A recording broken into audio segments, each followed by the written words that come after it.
আমরা জানি সালাফ মানে যারা পূর্বেকার, সলফে সালেহিন বলি আমরা খায়রুল কুরুনকে, সলফে সালেহিন ইত্তেবা আমরা করি। ওরা কিন্তু ওদের উৎপত্তি হলো সালাফের পরে, আর সালাফের পরে যারা ওদেরকে আমরা বলি খালাফ। তো খালাফের ইত্তেবা যারা করে তারা কি সালাফি হবে না খালাফি হবে? তাহলে যারা তথাকথিত আহলে হাদিস লামাতাবি ওদেরকে আমরা সালাফি বলবো না। যদি কেউ প্রকৃত সালাফি হয়ে থাকে আমরাই সালাফি হব ইনশাআল্লাহ। ওরা হলো খালাফি, আর ওরা খালাফিটা কবুল করবে না। যেহেতু খালাফি হইয়াও খালাফি নাম কবুল করবে না, ওরা তাহলে খেলাফ।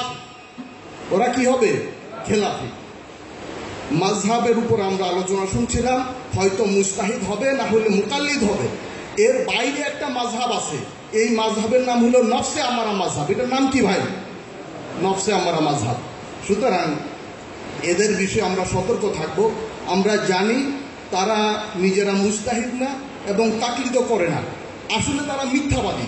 আমরা একটু আগে মুফতি রফিকুল ইসলাম মাদানী সাহেবের আলোচনায় শুনেছি তারা আসলে কাজ্জাবের অনুসারী।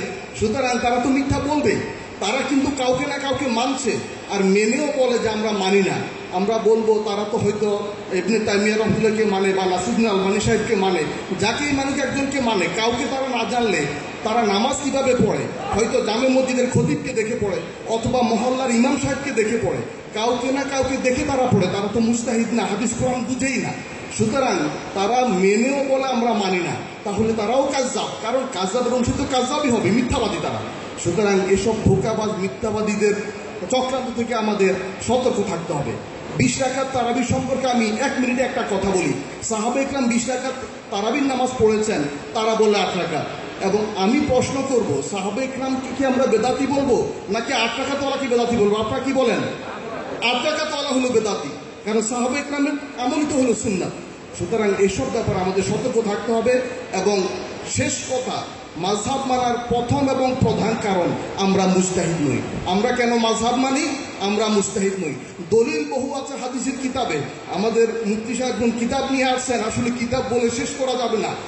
সুতরাং আমরা তাকলিদ করি কারণ আমরা মুস্তাহিদ নই। আমি যখন সৌদি আরবে প্রফেসর ডক্টর আয়েজ, মদিনা ইউনিভার্সিটির প্রফেসর, আপনার মদিনা ইউনিভার্সিটির নাম শুনলে মানুষ ভয় পায়। আসলে ভয় পাওয়ার কিছু নাই। আমাদের মাঝে এমন এমন আলেম আছেন যে আলহামদুলিল্লাহ বিশ্বকে চ্যালেঞ্জ করছেন। তো আমি বললাম যে আপনি কোন মাযহাবে ইত্তেবা করেন? উনি পাল্টা আমাকে বললেন যে তুমি কোন মাযহাব মানো? আমি বললাম আমি হানাফি মাযহাব মানি। আমার উদ্দেশ্য হলো আমারটাকে ফরক করে নেন যে আমি ঠিক আছে কিনা, ওনার সামনে আমি টিকি কিনা। তো বললেন কেন?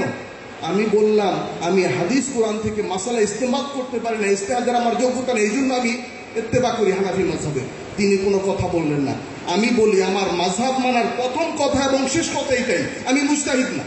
এবং কেউ যদি মুস্তাহিদ দাবি করে তাহলে তার সাথে কথা, তার যোগ্যতা সামর্থ্য সেটা পড়ে। তারা দাবি তো করবে না, আর দাবি করার সাহস তাদের নাই, তাদের মধ্যে সেই আলেমও নাই। মুআজ্জাজ হাজিরিন, আমরা এই হাদিসের ইত্তেবা সম্পর্কে, কোরআনের ইত্তেবা সম্পর্কে একটা কথা বলে শেষ করব। সহিহ হাদিস বুখারীর কথা তারা বলে।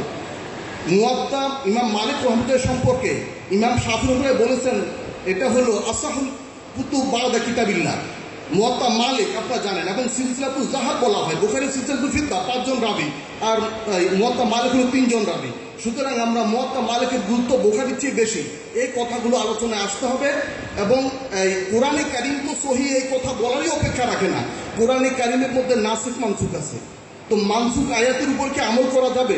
সূরা নিসার 15 নম্বর আয়াতে যে জানিয়ার যেই শাস্তির কথা বলা হয়েছে, এইটা কি এখন আমল করা যাবে? যাবে না, কারণ হুকুম মানসুখ।